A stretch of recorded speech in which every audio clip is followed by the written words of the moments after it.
Hello, everyone, and welcome to the 8th episode of the Dice Society podcast. In case you're joining me for the first time, my name is Caio, and I'm the author of thedicesociety.com. This is a show about the upcoming MCDM RPG, where I talk about its development, my playtest experience, and, once the time is right, first and third-party content being made for the finished game. In today's episode, we'll talk about Draw Steal. Yep, the official title of the MCDM RPG has finally been announced, alongside a new playtest packet for Patreon supporters. I'll go over the announcement and loads more in the news segment of the podcast. And speaking of the new playtest packet, today's main topics are all about that. First, I'll walk you through the contents and structure of the packet, and then I'll talk about how it felt to run the first act of the included adventure. As usual, however, everything we're going to talk about is subject to and probably will change. So don't get your hopes up if you really like any of the stuff I describe here. Cool? Cool. Let's draw Steal and get started.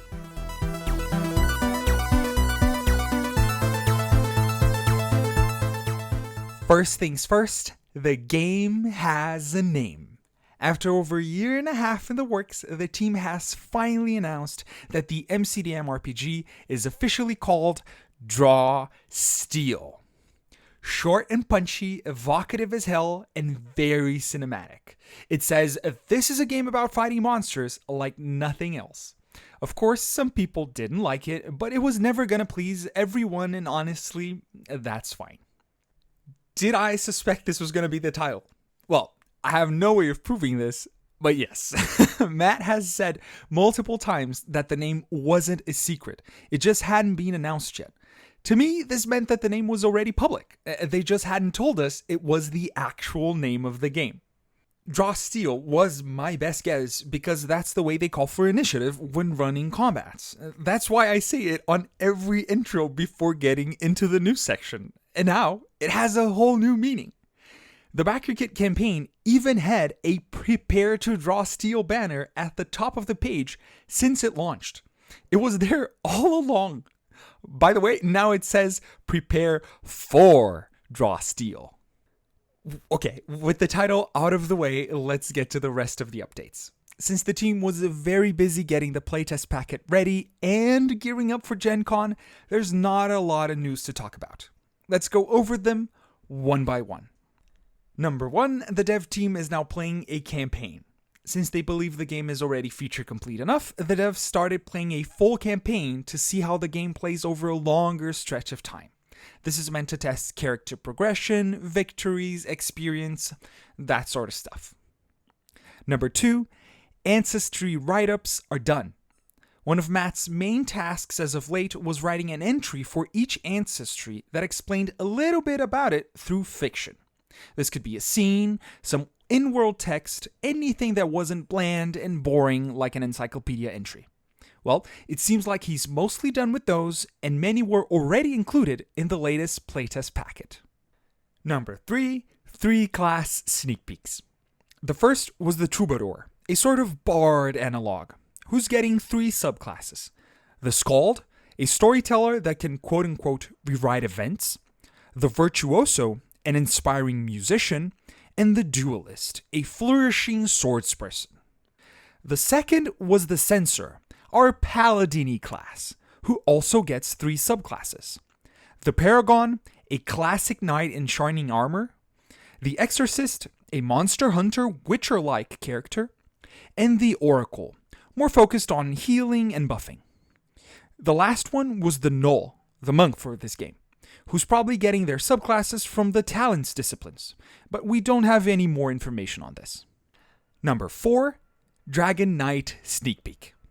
This is MCDM's Dragonborn, but with a twist. In Orden, dragon people were created by sorcerers.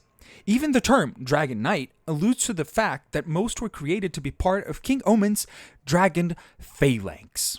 Mechanically, Dragon Knights have protective scales and an extra feature that the player chooses.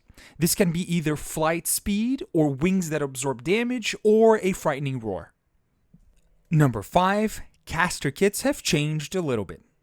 Last time we talked about this, caster kits gave your hero a signature ability and a maneuver.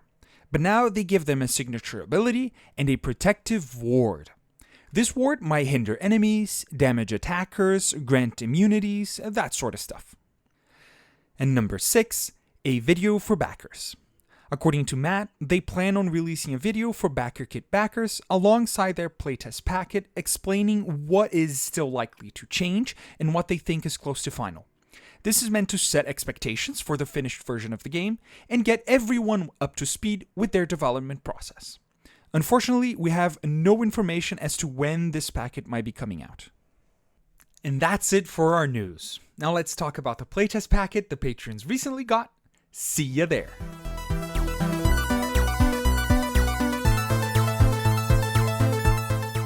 On July 26th, MCDM's Patreon supporters got the notification they were waiting for.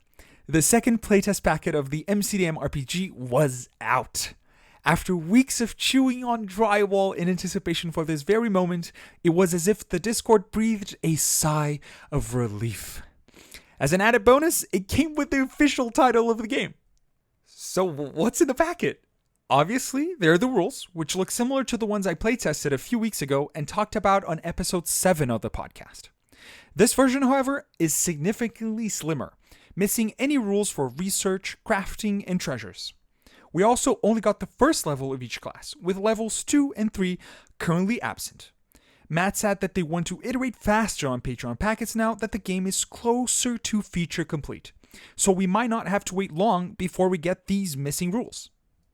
The biggest change I noticed was with inciting incidents, which have been almost completely redesigned. According to James, the team came to the conclusion that incidents had conflicting purposes. Now, there's simply a list of narrative reasons for why you left your career to become a hero. The benefits and drawbacks these used to give you are now class agnostic and have been moved to the brand new Complications section of character creation. Besides the rules, we also got a bestiary with a preview of the encounter building guidelines and almost 70 stat blocks. There are demons, goblins, humans, Raiden Whites, which are rat people, Time Raiders, and War Dogs, which, despite the name, are Ajax's humanoid patchwork soldiers. The stat blocks are very compact, spanning about 20 pages with plenty of white space around them. The longest creature takes up half a page, while the shorter ones probably take up an eighth. Most creatures have a signature ability and either a maneuver or a special passive ability.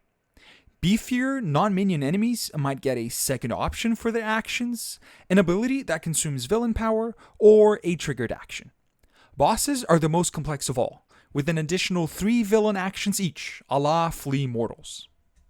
Oh, and speaking of villains, we finally got to learn how villain power works. The director generates VP at the top of each round equal to twice the number of heroes in the party. Each monster faction also awards the director some VP when they do something that synergizes with their tactics.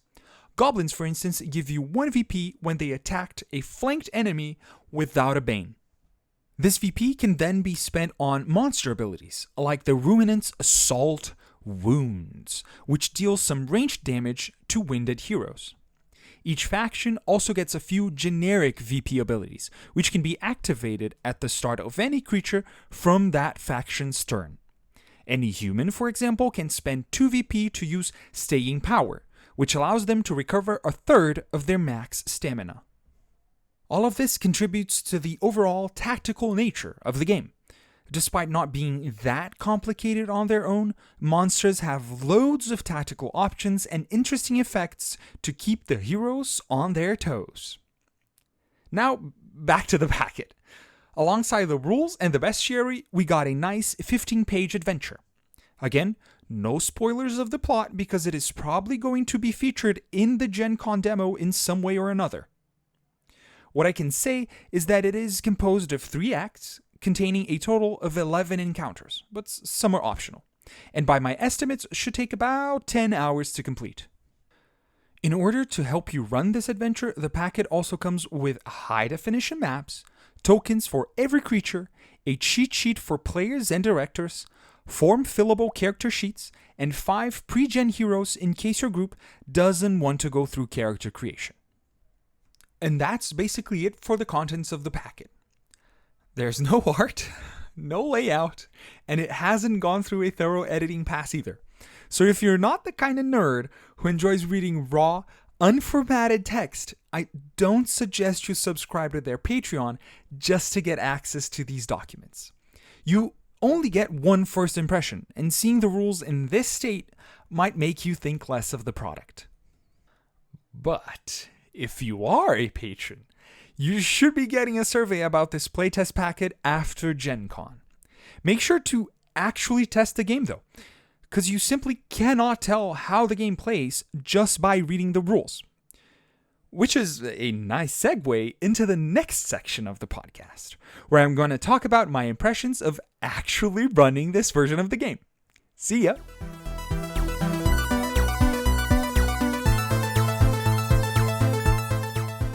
Before I get into my impressions of the playtest, let me just go off on a tangent for a second. Last episode, I talked about the quote-unquote mouthfeel of the game. And more than a few people seem to, well, dislike my word choice. Some thought it didn't fit right. Some thought there were better options. Some just thought it was funny. Let me try and explain what I meant when I used the term mouthfeel. For example, just because some food is made with ingredients you like on their own, doesn't mean the final product is going to be good. I like peanut butter and cotton candy. But mixing the two is probably going to result in a goopy, sugary mess. Coming back to RPGs, I like tactical games. But just because Draw Steel is tactical doesn't mean I was going to like the end result. For instance, the rules could feel clunky or the mechanics could feel dissociated from the fiction. If you sell me on a powerful spellcaster that can bend reality with their mind, and give me a first-level wizard that has to worry about spell slots, well, that has bad mouthfeel. Matt said it best on the Discord, which is where the term started being used in the first place. Quote, "Did the experience of play in combat match the fantasy?" End quote. It did. And that's why I thought the game had good mouthfeel, and used the term in the title of the episode. Just so we can go back to the main subject, I stand by my decision to use that word, but I think it caused more friction than I expected. From now on, I'll just say that something feels right, or matches the fantasy. We good? Okay, let's get back to my impressions of the packet. My story actually starts a few hours before it was released. I had some friends coming over from overseas, so I started prepping a 5e adventure for us to play. It was 11 p.m. my time, and I was one page away from finishing my prep when the Draw Steel packet came out. So, like any sane person would do, I started prepping the Draw Steel adventure. I already knew most of the rules because of my previous playtest, but I had to read the adventure, get the maps ready for printing, and learn the rules for running monsters. In the end, I went to bed at around 2 a.m. and had to wake up quite early to get the house ready for them. So I wasn't in top directing shape, let's say. When they got here, we went through the basics of the game using the cheat sheet, and I let each one of them choose a pregen from the packet. Then, I read each player's character sheet with them so they understood everything their hero was able to do. It's not a simple game by any stretch of the imagination, but my friends were well acquainted with TTRPGs, so the whole process must have taken around 45 minutes from start to finish. Oh, and we only had 3 players, so 1 hour would be more realistic if we had a full party of 5. In the end, the party was made up of a Woad Elf Shadow, a Dwarf Conduit, and an Orc Fury. Minis were chosen, the music started playing, and I began to set the scene with the flavor text provided by the adventure. Once the intro was over, it was time to draw steel. In no time, the Shadow was teleporting all over the map, the Fury was splitting demons in half, and the Conduit was rolling like shit. Like my own Elementalist in the last episode, though, that did mean the Conduit was missing. Nuh-uh. They were still racking up piety and casting some nasty area of effects that got rid of plenty of my minions. Over the next 2 or 3 hours, they cheered when the Fury got a crit, they laughed when I rolled low and took as much damage from the Conduit's Spirit Ward as the Conduit took from my attack, and rooted for the Shadow when they eradicated a whole squad of minions with their Blade Dance ability. Once we were done with the first act of the adventure, we stopped and started talking about how the game felt. And, unless my friends were lying to me, it seemed like they enjoyed it. All of them played the previous Playtest Packet with me last December, and a couple of them mentioned how much they felt like the game had improved. They all found the initiative system more intuitive the second time around, and the Shadow players said that remembering to gain insight at the start of their turn was much easier than they had anticipated. There was also some negative feedback, of course. They thought the heroes were a bit too complicated for first level characters, but one of them mentioned that this might have been because they didn't build their characters from scratch. So this feeling could come from the fact that they simply weren't well acquainted with their heroes' abilities. The character sheet also got a bit of heat, but presentation is not something that they're really testing right now, right? So, what about me, the director? In the last episode, I mentioned that it looked like the system was asking a lot of the person running the game. And I'm happy to say that it wasn't as bad as I thought. Since stat blocks are compact, I was able to fit every monster I needed into a single page for each encounter.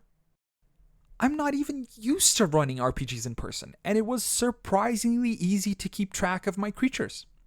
I always remembered to gain villain power at the start of each round. I was mostly able to use my monster's passive abilities, and squads of minions commanded by a regular creature worked quite well. But I did forget to track some stuff, I'm not gonna lie. Faction traits, for example, are things that every non-minion of that faction has, but I always went straight to attacks when it was my turn. I couldn't remember to check traits for the life of me. Faction VP abilities were easier to remember because they were a great way to spend a lot of VP, but demons had so many that I had to print them on a separate sheet of paper and ended up forgetting about it for half the battle. None of this detracted from the experience, mind you. My friends had no idea I was forgetting these traits and abilities, so no one minded. Overall, I do think there's a lot of stuff for the director to remember during combat, but I bet time and a dedicated VTT will do wonders to help with this. And, as always, the game isn't done yet. It might all change tomorrow, VP might get scrapped, monsters might get more complicated, we just don't know. So these are my impressions of running the game. It's great, it feels right, my players seem to like it, and I'll probably keep playing it after it comes out. There are rough edges, and some stuff might not be for everyone, but we'll have to wait and see before we pass any judgment on that. And what about you, dear listener? What else do you want to know about the playtest and directing it? Please let me know in the comments on YouTube or Spotify because I read them all and love learning what y'all thought.